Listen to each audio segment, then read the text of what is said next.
Welcome to the HawkCast with your host, AJ Hawk. Brady Poppinga joins me. So, Brady and I have been speaking off camera here for a little while now, so we figured we might as well hit record. So, just to give you a little background on Brady, I don't need to sit here and give your bio. Brady is one of my great friends I played with in Green Bay for, I guess, 5 seasons. Is that correct, Brady? 5 seasons. 05 to 2010. Yes. I was with Brady for 5 seasons, and what's something that people may not know is that Brady and I were roommates, home games, away games, and training camp. And the reason why I laugh is there's some funny stories, and I'll tell you one real quick right off the top here. I don't know when it was. It had to be, 09, 08, something like that. And we're in the middle of the night, okay, in these really cold, kind of, I would say, sterile dorm rooms where it's just white walls, brick. And sometimes you wake up in the middle of the night, you're just like homesick, wish you were at a little more warm up place. But anyway, so I'm sleeping, and I hear this rustling going over on AJ's side of the room, and I'm like, what the heck is this guy doing? And he's literally, I kid you not, this is the vision in my head. AJ thinks I'm crazy, but I'm not. I see this dude who's got hair down to his shoulders, standing up. He's got the sweet black Under Armour long sleeve shirt on. He's got the gray sweatpants, and he's standing up in a lunge position, and he does a couple lunges. I am not kidding. Does a couple lunges and then goes, oh yeah, and lays back down to bed. I'm like, what just happened here? I'm like, this dude, he's cracked the code. He's figured out how to exercise while he gets sleep. It was pretty unbelievable. And then there was many other stories that were fascinating. How about that one, Age? We got to go down this road real quick. Okay. We were in Minnesota, I think it was, and you had some supplements through your body, dude. You had some gas that was lethal beyond recognition. I mean, this was like, I don't know, like mustard gas coming out of your butt. But anyway, so you're just letting it rip. I'm with you. I got to admit, you're just letting it happen. And all of a sudden we order room service. Remember this? And the lady walks in and she's holding her breath as she's bringing us her food. And you look at her and go, you smell that, right? And she's nods her head like, yes. And we're like, we're sorry. We completely forgive us. We just destroyed this place. So, yeah, there's a lot of fun times, H. You and I had some good times together. It is funny being roommates when we're grown men with children. That's part of the deal, though. I mean, you were my comfort. You were my binky. You were like my little blanket that my daughter has. She can't even leave the house without, and you were just my comfort, and I had to have you with me, H. That's the thing. Can't be sane. I think people may not know that home games, I think pretty much every NFL team now stays at a hotel. So it was like every week for the season, and then training camp we were in the dorms for probably 3 weeks, maybe, I guess. So like we had a lot of sleepovers over the years. Oh yeah, no kidding. And we weren't the ones that were like parking our cars where it was just ideal to get away, trying to like not be seen, like Jermichael Finley. Remember that guy? Yeah, that guy was unbelievable, dude. I mean, he's a stud and all, but I mean, his getaway tactics were weak. Are you kidding me? If you're going to try to sneak out in the middle of training camp, why do you go park your car? And by the way, you're the only one doing it down the street. Dougie, the security guy at the Packers, he knew it. I mean, he saw his car down the street. He's like, I wonder what this guy's up to. We'll all be. Sure enough, you got Jermichael trying to jump out of the windows, but no, we never pulled one of those. We didn't. It is weird. Those stories that you just told. Allegedly, none of us are sure if that's true or not. I mean, I know you've said you grew up in this Mormon bubble sometimes, so maybe your memory's clouded a little bit with CTE as well. I don't know about this stretching. Oh no, the yoga at middle of the night. That one, I still contest that. Oh, it's legit. Yeah, I mean, and I don't have CTE, man. I am as quick as you'll ever imagine.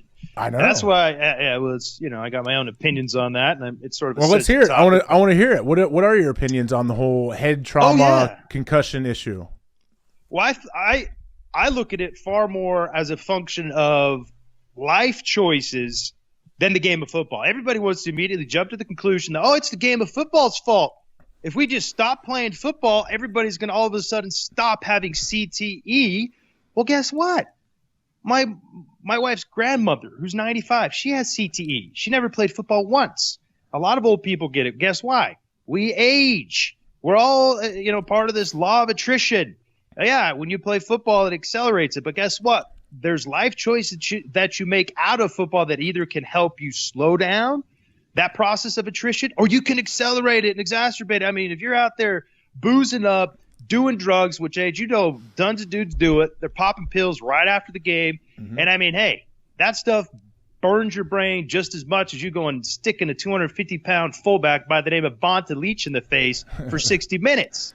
It's the same stuff. And when they open your brain up, when we pass on, they're going to look at it and be like, yeah, that's brain damage. But they're not going to know the source if you're out popping pills and doing all that kind of stuff that's going to only exacerbate the trauma that you put on your brain. So I am more on the side like, let's see this take its course. We're going to have some guys. I mean, and another thing, too, is, I've been around Clay Matthews' dad a lot. I mean, the guy's, I think he's in his 50s. Or he might be older than that. Yeah. But, I mean, he's played more games at the linebacker position than anybody in the history of the NFL. The guy's as quick as ever, meaning as smart and as on it as ever. If he's suffering from CTE, he's doing a good job hiding it. And so if it's such an absolute, why is an outlier like him out there? And also I say if it's something that's all the game of football's fault, then why do people who aren't even associated with the game having it? So it's a lot more complex than everybody wants to make it out to be. I'm not the one that's going to blame the game, Age. I'm not. I'm going to take responsibility for my own actions. And if I'm going to booze it up when I just put my brain through some trauma, then you know what? There's most likely not going to be a very favorable outcome for where my brain ends up in a number of years. Is that what you're speaking of? People that maybe go get done playing a game and, like you say, go have 10, 12 beers, take some pills. Is that what you're saying accelerates the process? Yeah, but think about it. It's not only that. It's something that they do Sunday, Monday, Tuesday, and then they go back out on Wednesday. We all know Wednesday's a tough practice. Thursday's a tough practice. Then you got Friday, Saturday, then the game. You don't ever give your brain time to regenerate. And I look, the brain operates under the same principles as our body. If you do the right things, nurture it the right way, our body is meant to regenerate. Our brain is meant to regenerate. And if you're not allowing it to regenerate, if you're not allowing it to rest, then you're only exacerbating. You're only on this downward spiral of worsening the trauma that you've caused to your brain in a contact sport.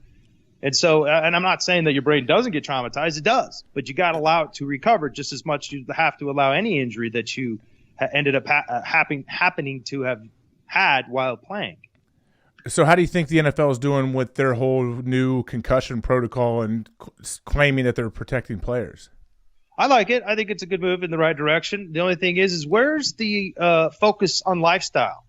That's one thing I want to know. And I'm not saying like go out and teach everybody that you can't have some fun.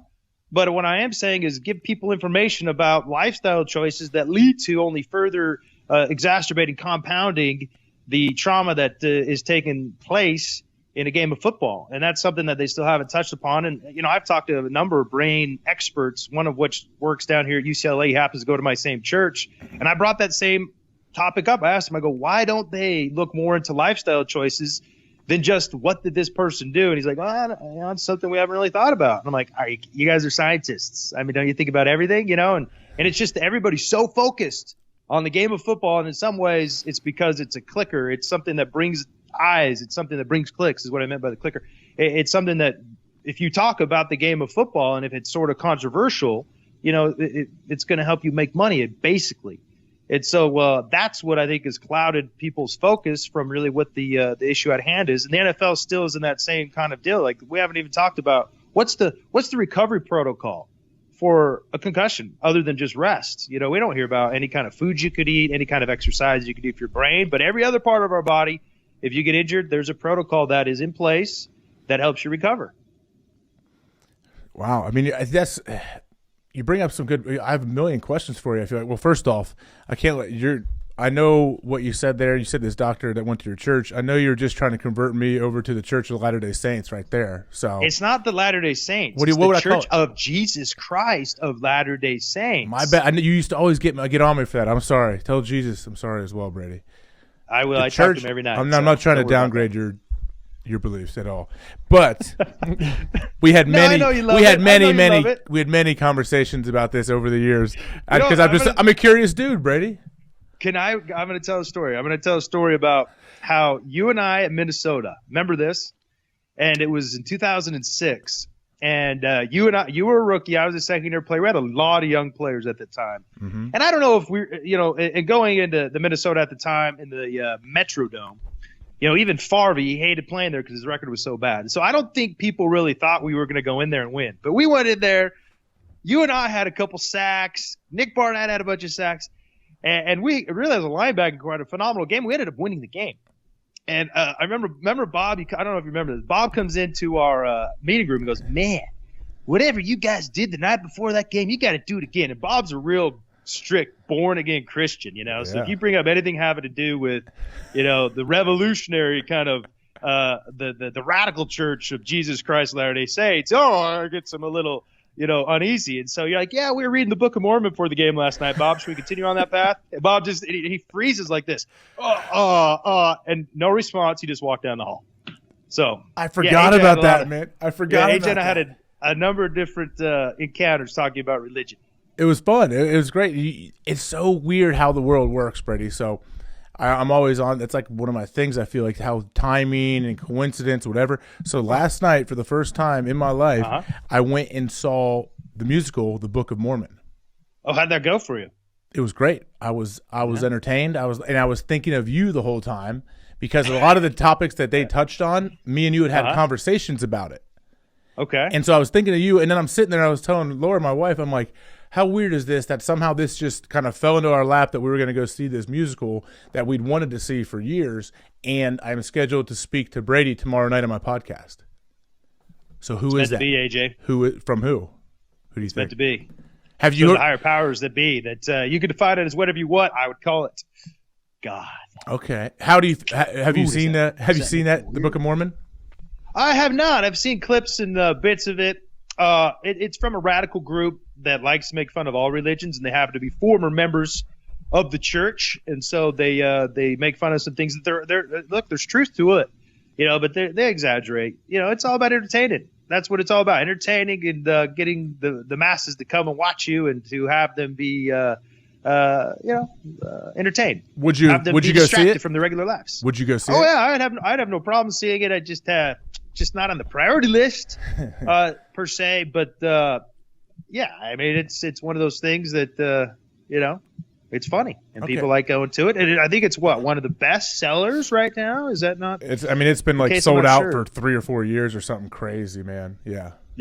Okay. The guys do it. It's interesting how they of course it's like anything, they exaggerate things that go on, but some of the things that they were talking about, I remembered you and I having conversations about a couple of things reminded me of when you tell me about people living in this bubble, this happy bubble sometimes, and they're just happy and great people. Yeah. They touch on that. In denial, yeah. But I think that's everywhere, People try to have a positive attitude even though things around them aren't too positive. And that's okay. You don't have to I'm not saying you have to have a negative attitude, but a lot of people, instead of having an attitude of acknowledging, something's wrong and then finding the solution, they have the attitude of there's nothing wrong, so there's no need to find a solution, and those things that's wrong only continue to get worse. So that's living in the bubble. How do you? So for you, you're someone that I've seen definitely lives. You're not in a. I wouldn't say you live in a bubble, but you're a super upbeat, positive guy throughout any kind of thing, adversity thrown at you. How did you get that? Did that cultivate over time? Oh, it was over time. It took a lot of moments to where I had to, face those times when you have adversity and you decide not to be positive. And it just makes that negative experience repeat itself over and over and over again. And so you eventually get to this moment where you're like, okay, how can I take this negative experience? Because that negativity, although it's no fun, it's still energy. And, I heard Phil Jackson, he's used this before when he goes into opposing team stadium. He says, even though they're yelling at you, they're booing you, and they're calling you the worst names in the book, there still is energy there to tap into. But it's about converting that negative energy into positive energy. So when I learned to convert that negative energy into something positive, and it took time, took trial and error, and it took just maturing and trying things out, and then ultimately okay, you know what? Again, it's not denying that, man, we just had a rough moment. It's more saying, okay, instead of allowing that rough moment to demoralize me, to take away any of my hopes, dreams, or aspirations for what I want to accomplish, What I'm going to do is I'm going to look at this as a problem, and then I'm going to take that energy from this particular problem, and I'm going to turn around and look at where is the solution? What can I do to maybe avoid something like this into the future? Or maybe I can become stronger to where even if I do experience that it will not set me back as far as maybe it would have in the past. So like I said, it's ever evolving, and it's something that was instilled to me through what I'd been taught, as you were talking about the church, through the church, as there is a very famous scripture, AJ. I'm going to quote scripture to you right now. And the scripture is found in the Book of Mormon. And it basically says that there is an opposition in all things. Meaning there's that resistance that you face, and it's for our good. So it's a matter of finding, what kind of things can you get that are positive when you are facing and fighting against that resistance. And it comes, like, as we know, in many different shapes, sizes, and forms. Can you give an example of an opposition that you may face, like, on a regular basis, either daily, weekly, or something that you seem to always try to overcome? That's a really good question. Failure is the biggest one, and I mean, it's something that I'm talking in theory, but my best example of that probably goes back to when I was a freshman at BYU.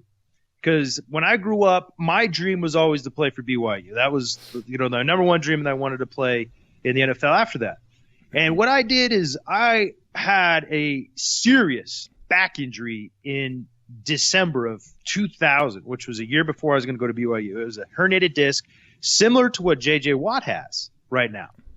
And so all of a sudden, I remember walking in to the doctor, and he confirmed, because I had numbness in my leg, and my toe was my leg was numb and weak.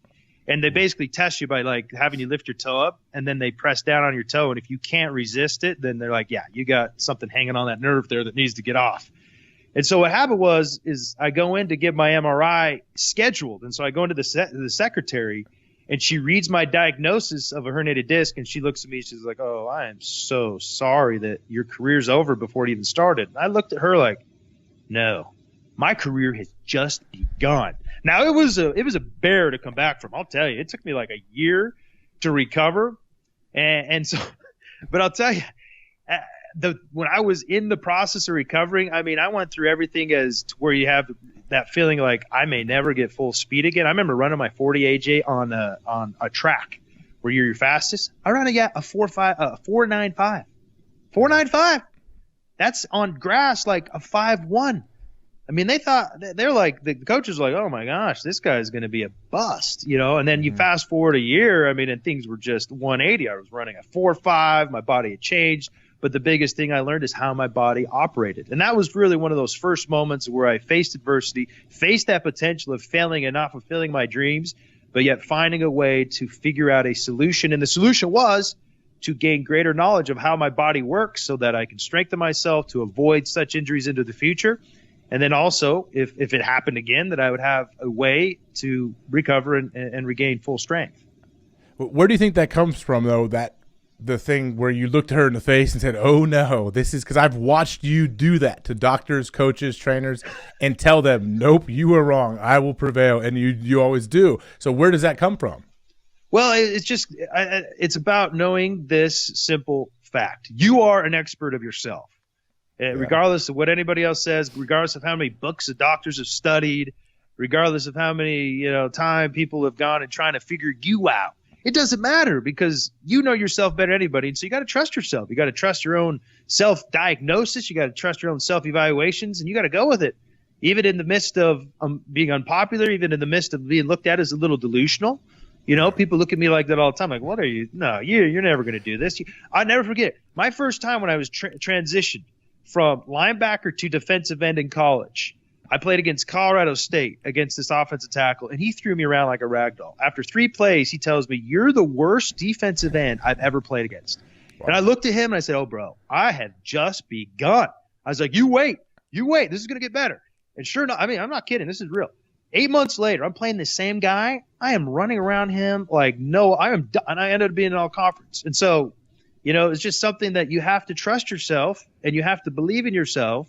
It's all cliche, but the reality is it's true. I think that's something, when you came into the league, though, you already knew who you were. You knew your body, and that's something that I don't think a lot of players may know today. I mean, it's like a thing where I don't know. Like I've seen, when was it your first individual? I remember Nick telling us, like your very first individual. I think you stopped. You said, nope, hold on, coach. Nope, got to protect the hammy. Did you pull yourself out of the drill?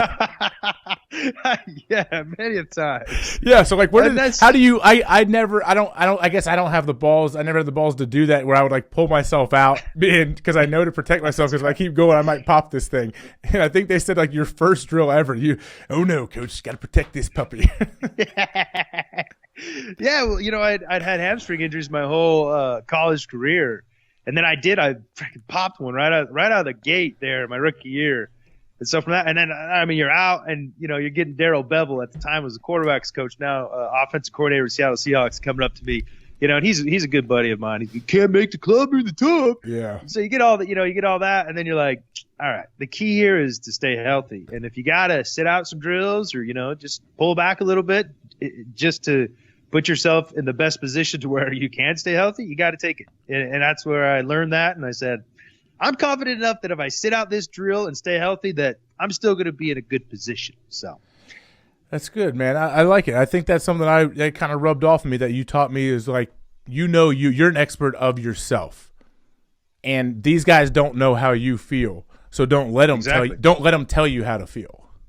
Exactly. And I definitely, that's a takeaway. Hard to do sometimes. It's very hard. Yeah, it's a takeaway that I've gotten from you, and it's something where it's very true. Whether even emotionally, physically, like how you feel. They don't know how you feel. Yes. And when someone tells you how you should feel about a situation, whether that be how you react emotionally or whatever, that's something that bugs me, is when someone tells me like a certain way I should feel because of this happened. I'm like, no, man, I'm good. I'm okay. Like, don't worry about me. I'm fine. And like that happens with you all the time. I feel like when you were getting wheeled out after your ACL surgery, you just gave the dudes the fist.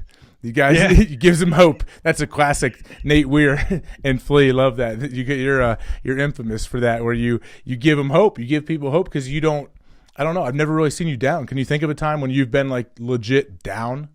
Oh yeah. My rookie year, man, when I popped my hammy the first time, because I'll tell you, I didn't know if I was going to make the team, and that was because I was not the choice of the defensive coordinator, and you weren't there at the time. That was Jim Bates, and he kept just riding me, just saying, "Hey, you're not going to make this team. I'm telling you, if you can't learn this position, if you can't blah blah blah," and all of a sudden I popped my hammy, and I'm like, "Man, I may not flip and make this team." And I just bought a house.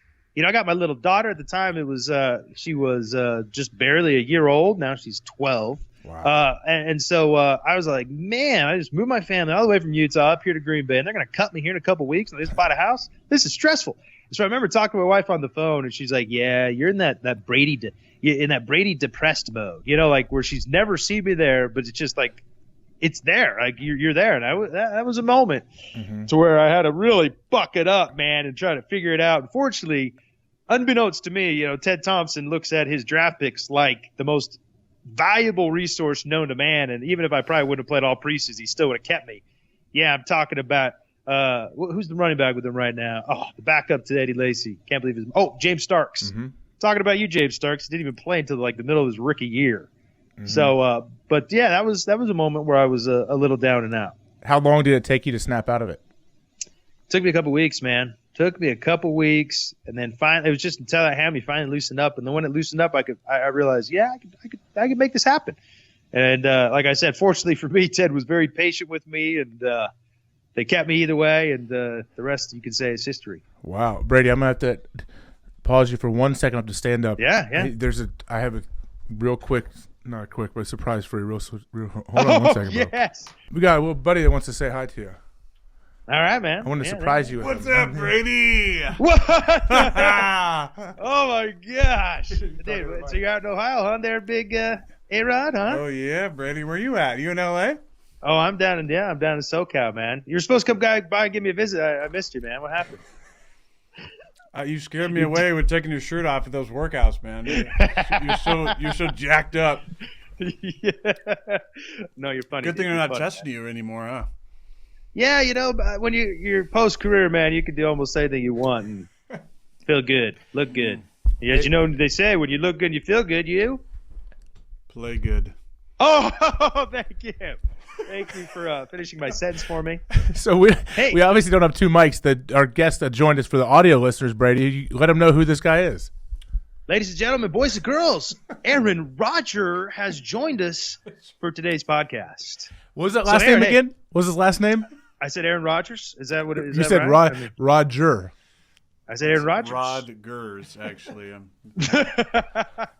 Brady, hey, Rodgers is right there. I'm telling you. Yeah, Brady. One thing I definitely wanted to get your opinion on. I waited until Aaron got up here. Sorry, I had to surprise you with it. I know he wanted to make it a surprise, but you seem to be having a Twitter war with many people about preseason football right now. Oh my gosh! Please explain to us, Brady. First of all, I gave you a shout out too. I don't know if you heard, but in one of my interviews in my locker, I said I happen to agree with my good friend Brady. Yeah, I got that, man. But you're taking those noobs to school on there. Yeah, well, what happened was you came out and supported me, and then I really went after one of my guys he's a former New England Patriot player, and they like live and die by the preseason, especially the preseason game.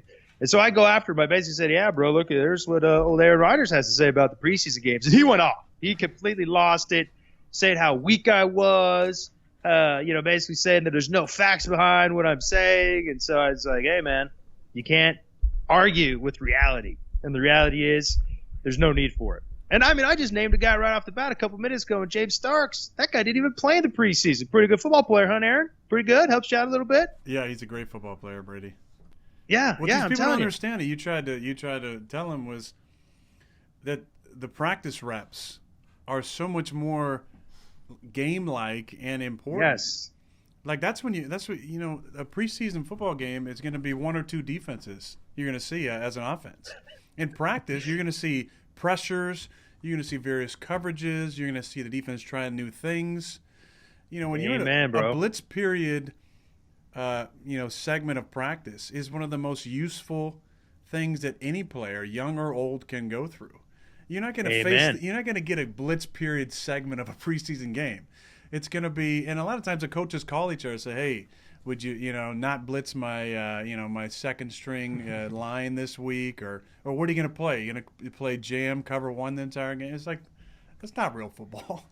No, and that's the thing is I remember back in 2010 we played the Kansas City Chiefs. Bless his soul, Charlie Weiss. Guy can hardly walk and eats a lot of hot dogs and chips dipped in butter. Poor guy. He's still alive for the record, though. Oh, he's on the verge, H and Aaron. He's struggling a little bit. But I remember he went and talked to the Dahmers.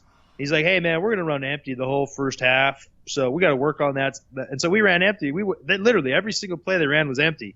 And I'm like, how often does a team ever run empty? For at least, they'll run empty every so often as a changeup for a half. That never happens. So yeah, I'm with you there, Aaron. These guys that think that these preseason games are like so vital, they're just missing the point. We're living back in the 1970s with that. That needs to be adjusted. And Aaron, I think you need to go to the NFLPA right now and get that in the works. Makes for a lot more entertaining preseason because it sucks seeing you guys go out there for a couple plays, playing vanilla defenses, just looking to just get off the field. And plus, there's times where you're not even playing, and then you're missing out on an opportunity to go practice and hone in your skills, right? Like if you were practicing or something like that, at least you'd get some work. Well, yeah. How about the fine system, Brady? How ridiculous is that? You get a full price fine, and you're making $1,800 a week as a tenured vet, but you could get fined $18,000 for a personal foul face mask that was unintentional, or for a subjective roughing the passer call. Amen to that, bro. Because some guys would actually end up paying to play the preseason if they got fined and didn't make much money. So I'm with you there, Aaron. But I got a question for you, Aaron. Is that Vikings defense legit? They look pretty to me like one of the best defenses, if not the best defense in all the NFL. They're 100% legit. They are. You saw, they did a good job against Carolina last week. They gave us some issues. It's a great defense. You got a lot of smart, intelligent guys. You got a good pass rush. You got athletic linebackers. You got a back end that can cover. That's kind of all you'd ask for there. And then you got great coaching as well. Yeah, I thought that Bradford addition was so panicky. They just completely panicked the Vikings. They didn't need Bradford. You could put Mark Sanchez back there with their weapons and that sweet defense and still be just as good. I'm just saying, though. You don't need to comment on that, Aaron. I know that there's certain bylaws that you have to operate by right now. So. What's a bylaw, Brady?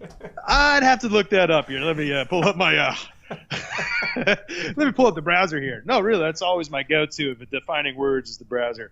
But hey, it sounded like you guys were riding some horses this last week. Did you guys get some horseback riding in? Is that right, down in Kentucky? I felt like a Wyoming cowboy out there.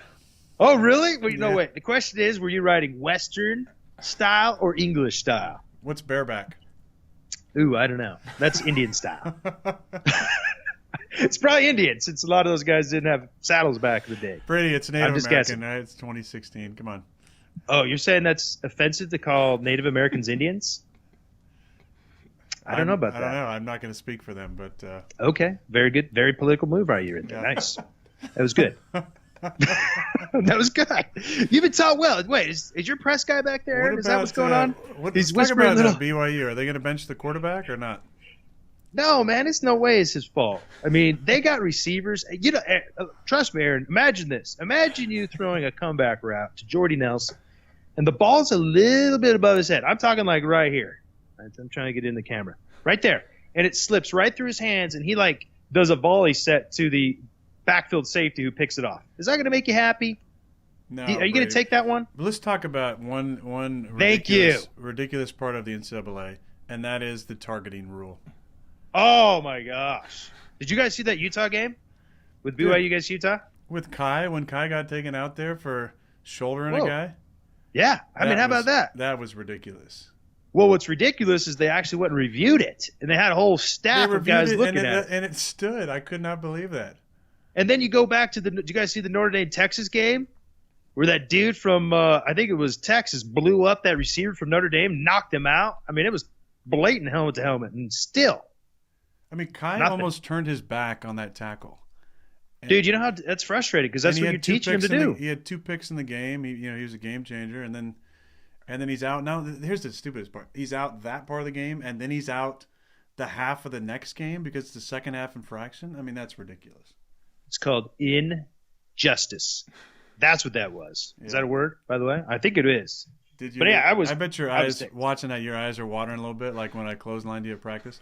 I don't know if I was the one there with the old teary eyes there, buddy. I never forget that. What? Tell the listeners and tell people watching what happened, Brady. Yeah. So Aaron, this is the time when he was playing second team. It was year 3, 2, 3 in our careers. And Aaron was sweet, man. We had this. I think we zone blitzed him, as a matter of fact. We never ran zone back in the day, so I think we threw him off a little bit. So he does a sweet pump fake. And by the way, we're in practice, so he's got a red jersey on. We're not going to touch him. And so Aaron don't include yourself in that we, all right? Wait, hold on. Hold on. And so Aaron's. I mean, he's it's good. He's practicing his scrambling and his ability to elongate the play, which makes him an elite quarterback, which is great. And so he's running out after us, and I know I can't do anything to the guy other than one thing. I can try to cause a turnover because he's doing all these sweet moves. And so as Aaron's coming right by me, he's got the ball in his left hand. I'm on his right side. And so I reach across, boom, to try to knock that ball out and just smack him right in the face. And Aaron was so offended that I had touched him because he knew I'm wearing the red jersey. I am untouchable, Brady. You don't ever touch me. No, it doesn't happen. And I looked at him like, what? You going to start crying, buddy? Do I need to send you over to get some tissues on the sideline? Yeah, 100% of that is the dead honest truth right there. No, but were you a little offended? Just be honest. Were you a little ticked? I can't wait to hear what that story is going to be like in 5 years. I mean, that's just wait. Okay, 10 years, okay. 15, 20 years from now. Okay, were you a little offended though that I'd accidentally punched you or clotheslined you in the face, even though you weren't expected to be engaged physically? I wasn't offended. I just thought you were a little out of control as usual. Well, I mean, I gotta say, did you realize that was a theme throughout my career? I mean, my rookie year, Donald Driver, dude, because that's how I played. But Donald Driver in practice comes up to me and goes, Brady, if you hurt me, don't you worry about me. No, I'm not the one to worry about. My wife, she's coming after you. Yeah, Bettina, she'll come after you, man. And I was like, what do you mean? She's like, you're gonna affect our income. I mean, he goes on this whole big long spiel about if he gets hurt, it affects his income, and his wife's going to be the one that's going to be the most upset about that. So you're not the only one I heard that from there, A-Rob, but you're right, man. That's been a theme of my life, playing football. Brady, you started the biggest fight that we've ever had out of practice. Well, you know why? That was all Kevin Green, man. Kevin Green. You hear that? You're passing the buck right now. Eh? No. How was that KG? No, listen to me, guys. Okay, by the way, I wrote this about. You guys know I wrote a book, right? Did you guys get a copy? Yeah. I sent each of you a copy. Brady, you stopped by my house when you did the book tour in Green Bay. That's right. Okay, that's right. So I tell this story in the book. But, okay, this is what happened. If you guys remember back in 2009, that's when we first installed the 3-4 Dom Caper system. And we were struggling a little bit. Guys were, thinking more than just going out and playing. And you guys were kicking our butts there, Aaron, even physically, beating us up. And so KG was getting a little frustrated that the offense was getting the best of us. And so he walks into the room, man. And this guy, he, gives that look. He goes up to the counter. He talks like Macho Man Randy Savage. He goes, guys, we need to light somebody up. And I mean, he was like saying basically, I need you to go out there and I need you to decleat somebody and send a message that we are going to play more physically. And I'm looking at him like, are you kidding me? This is a free pass? And then he goes, and oh, by the way, he's like, if any of you do it, I'm going to take it. It'll be on me. And he points, how demonstrative he is. On me. Dramatic. Like, I feel like I'm watching Monday Night Raw. It's on me, gosh, me. And I'm like, okay, well, we'll see about that. And so, sure enough, we go out there. I'm playing with the second team, and Matt Flynn's the quarterback. And you remember Lumpkin, right, guys? You remember Lumpkin. Mm-hmm. And so we do a nice zone blitz. I think it was from the other side they blitzed, so I was dropping in the coverage. I think it was a cover 3 where I'm dropping into the flat. Every time there's a zone blitz, you hurt somebody. That's kind of your thing, huh? Yeah, exactly. And so, the themes. There's all these themes here. But anyway, so Lumpkin, he sort of like comes out as Matt Flynn's safety valve, and Matt just throws like this nice rainbow lobber. I'm like, oh, this is going to be fun.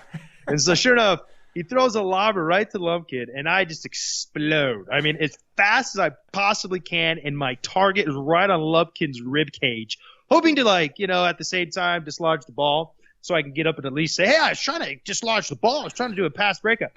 But I ran through him so hard. I remember him just, flipping head over heels. And what's the craziest part about it? It was like running through tissue paper. You know how that is, H.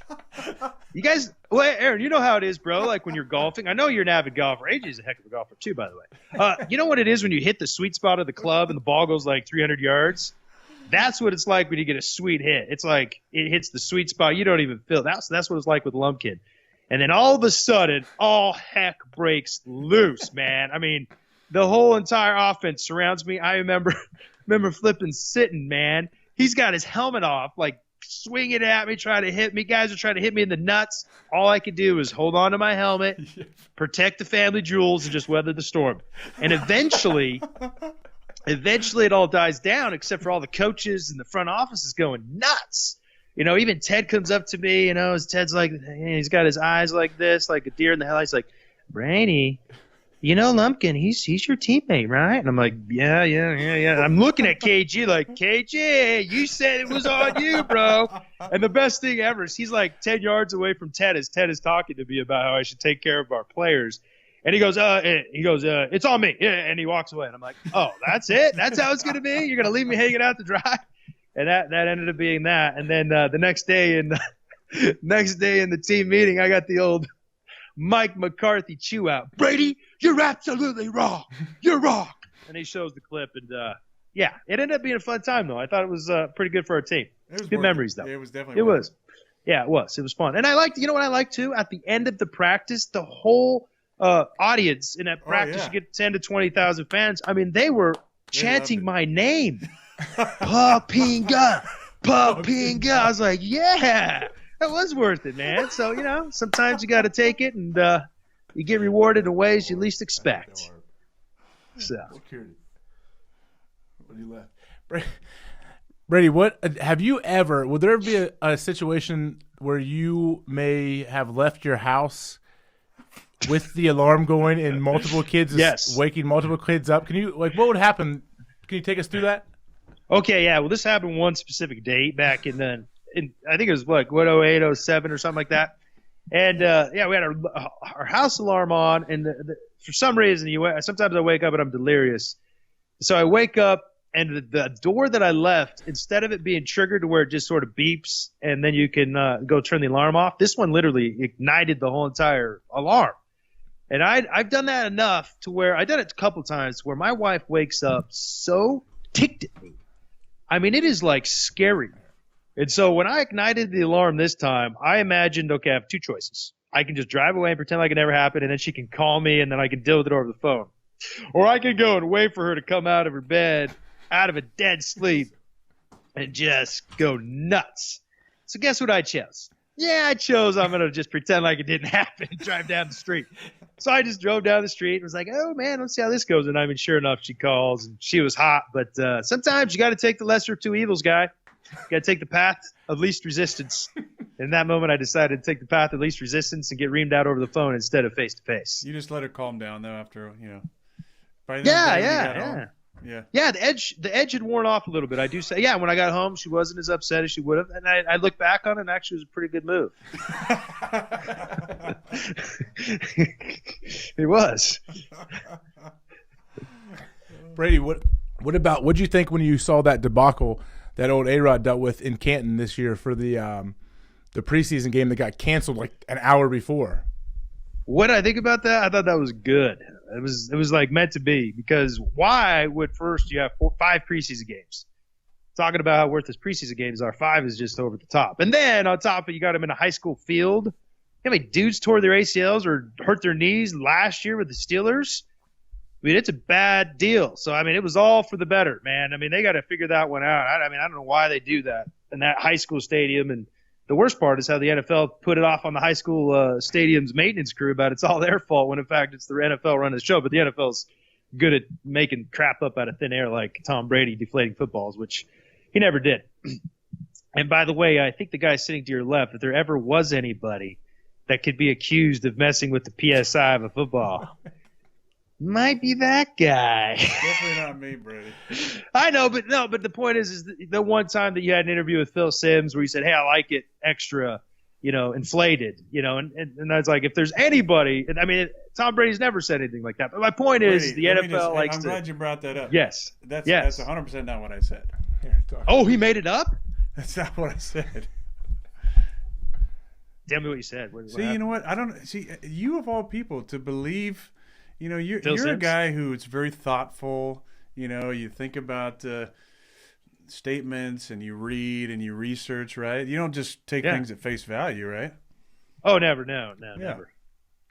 No, he asked me. But this one I may have done. He asked me, when it's cold, do I ever intentionally take air out of the footballs? When it's cold? And I said, no, why? He said, well, I found, it's easier to throw a ball. And I said, look, I got a big hand, I got a strong grip. We submit our footballs, between 13 and 13.4 psi every single time. Because I like them, inflated as much as we can, within the limits. Boom. Then he goes out there and says, I like, overinflating my football. Well, yeah, overinflated compared to like a flat ball that he's talking about. Exactly. It's all spinning everything, and that's my point. Is the NFL likes to spin everything in a direction to where it takes any kind of culpability from them. Wait, what? Do you know what that word is? Can you define it and say it again? What? Isn't it culpability? Culpability. Boom. Boom. Big words today. But anyway, they like to do that, man. They like to spin things to where they don't look like they're doing anything wrong. And that was what happened at that Hall of Fame game. Back to the branch there. Oh, they threw it all on the Hall of Fame director. Man. Yeah, and I think that's unfair. But I want to know this, Aaron. Why doesn't the Packers? Why did they let Favre go out and play one series? Because I tell you, he was joking about that, but I promise you, he was not joking. He was serious as could be when he was saying, "Hey, Dad and Mike, how about you give me that first series tomorrow?" Wouldn't that be cool, though? Let him go out there and see what he can do, even though he's a couple years removed from playing. Yeah, it would have been great, Brady. I wasn't going to play, so hey, go for it. That's what I'm saying. It would have been sweet. You weren't playing anyway. It would have been but fun that to would watch. have Brady. That would have reset his Hall of Fame. Probably you have to be 5 years removed, right, for the Hall of Fame. Yeah, but I mean, it was more And just Brady- like, hey, I'm just going out and having fun. Brady, You know, it's doesn't not that like take an away official. from the young guys though and their reps in the preseason? They're That's- so important. That's so true, especially that defense is going to be so simple that it's never going to be seen again during the regular season. So, yeah, that's pretty valuable reps right there. Brady, who do you think the best coach is in the NFL right now? The best coach? Oh, come on, dude. It's Bill Belichick. And there's no question about that. I mean, the flexibility, the adaptability. That's what I love about it. Everybody wants to know what's the secret sauce. Yeah, he's malleable, man. His game plans on a week in, week out basis. Flexible, malleable. He's creative. He takes what he has and he builds schemes around it. Whereas you get these dudes like the Rams, and I just use them as an example just because they're here. And I'm seeing it with Jared Goff, to where it's like you get this quarterback that has a certain skill set that he's mastered in college that had made him successful enough to be the first overall pick in their opinion and a couple other teams' opinions. But yet you don't want him to use that. You're trying to say, oh, we want to reteach you how to play the position, which is idiotic. Take what the guy does well, do what you believe in as your philosophical core as an offense, and make them work together. That's what Bill does is good or is better than anybody in the history of the game, and that's why he's the best right now. That's good. Yeah. A-Rod's had to tap out a little bit because you're touching on some subjects that could get him in trouble, Brady. I don't want to do that at all. Aaron, you'd never get in trouble, by the way. Aaron is the golden boy of the NFL. You are the guy that you can say whatever you wanted. You could go off the reservation and they'd still spin it to where you're looking sweet. So just know that, Aaron. They love you. You can say whatever you want. I'm serious. You can. You got that equity. You really think so? I do. I think Aaron's got it. I think Clay's in that position. I do believe who I'm trying to think of. Tom Brady obviously is now. Anybody with the Patriots, there's no way. I mean, those guys can't even breathe the wrong way. Russell Wilson has that? Oh, I think so. I think Russell Wilson is there. I'm trying to think of some other guys. J.J. Watt is there. There's other guys too that the NFL, they're the untouchables, man. They can almost do anything, and the NFL will make sure that they're looking good. Which is a good thing. I'm complimenting you, Aaron. It's a good thing, man. You've earned it. All right, bud? Yeah, no, you're there, man. You arrived. You're there, bro. You're living the dream, man. Keep it up. How many more years do you think Aaron should play, Brady? Oh, Aaron, I think that you should play at least till you're 45. Can you do that for me? Yeah, I think I can. Yeah. Okay, how old are you right now, by the way? 32. Oh, my gosh. And you've played how many years already? This is 12, Brady. We're Oh, dropping the man. same class. You know that. Yeah, I forgot about that. Oh, man, don't go for 45. Don't do that. Just go for 20 years. So you'll be what? 30? So that'd be 37, 38, 39? 41. You'd be 40? 41, yeah. Oh, okay, go for that, man. See what you can do there. And I think you're on your way, because the thing that Aaron has that's got longevity is Aaron takes care of himself. This is one thing that these young flipping quarterbacks, I'm telling you, that run, they got to look at Aaron and they got to take a page out of his book. What did Aaron master that has kept him healthy for the most part? Sliding.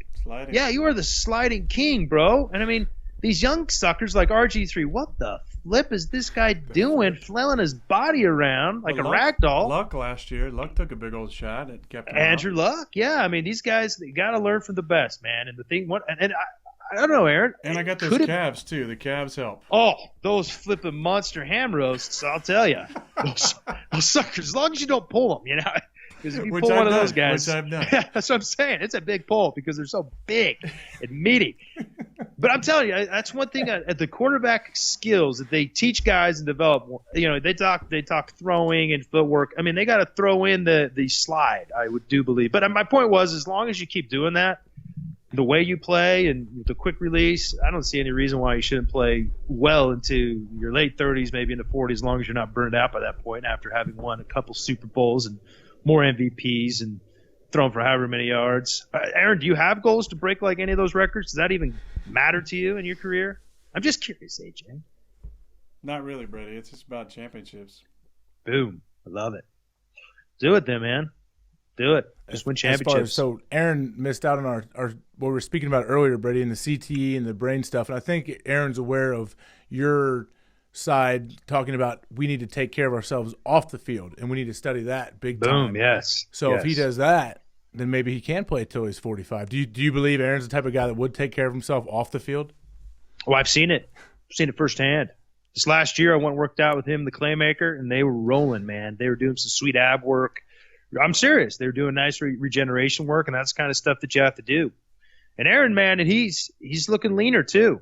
I mean, he's always been, a bigger build, but because you're what, 10 pounds down from what you used to be, Aaron? Yeah. I mean, yeah. Are you like eating some vegan diet right now? Is that the deal? I'm not going to give away my secrets, Brady. Okay, don't give away your secrets. But are you staying away from meat?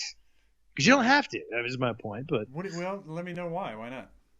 Well, because meat it's good protein. And if you're eating good protein. What about plant-based protein? No, plant-based protein's good too. I take plant-based protein. I think a mixture of it all is really good because with the meat you're going to ensure you're going to get complete proteins. Unfortunately, with like beans and rice and those kinds of things, you don't get as much of the amino acids as if you ate like a piece of fish or some nice lean, healthy grass-fed beef or something like that. But no, to answer your question directly, yeah. I mean, what I've observed from Aaron, the guy he's ever evolving. And that's just like we talked about with Bill Belichick. You got to adapt. You got to be flexible. You got to evolve. If you got to see an improvement with your diet, you go that direction. You see improvement with your movement patterns, you go that direction. And you keep reacting and dipping and diving according to the situations that arise. Brady, what's the best part about retirement? Oh, the best part about retirement is you're never wrong when you're an analyst. I love it. It's the best thing ever. I mean, I remember back in the day when I played in that scheme with Jim Bates that brought it to town and Bob Sanders. I mean, I bless my heart, tried the darnest to cover those dang tight ends and those play-action passes where I had to be the hammer in the run. And you know what? I was getting killed. That's like I could do no right, even when I went out and covered guys really well. Remember that age? We're playing that scheme. It's like you go cover guys really well and you have 0 tackles, 0 big stats. But football ever, right? No vision. Exactly. No vision in football. So you can't really make plays, but you're doing your job. So you're just like getting killed by the media. Now that I'm retired, I can sit there and analyze and sort of criticize. And from my perspective, and I feel like I'm doing it fair, any way I want, and nobody can sit there and tell me that I'm wrong because it's just my opinion of how I see it. Whereas if I would have gone out when I was playing and said, no, I'm in a bad scheme right now because it doesn't fit my abilities, and like you're saying, I can't see the quarterback to make any plays. You know what? I'm the bad guy. So I'm enjoying that aspect of being retired.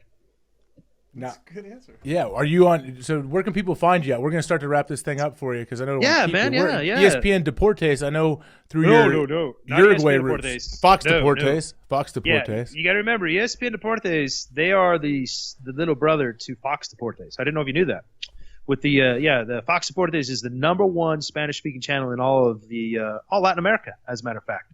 And so, I do weekly shows with them, and I also do cover some games. We're going to do our first game in England, although I'll be in England doing the game with Westwood 1.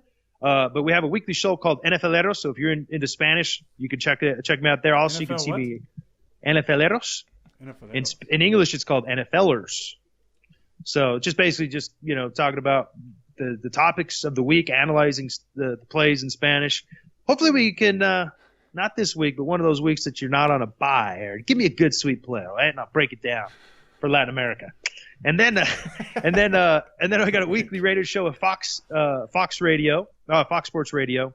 And then, like I said, I do stuff with Westwood One. But you can always find me on Twitter at Brady Poppinga.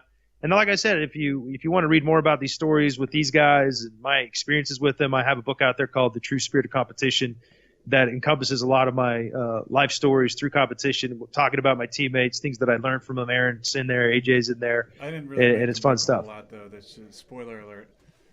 You did. You were highlighted very, very much in the last chapter there. I don't know if you got that far, Aaron. I want to check that out. But no, So you can find me in all those different places. Awesome, man. Aaron, you have anything else to say to Brady before we let him roll? Brady, man, I'm just impressed, man. You came out this summer to work out with us. You are in your Batman shape all the time.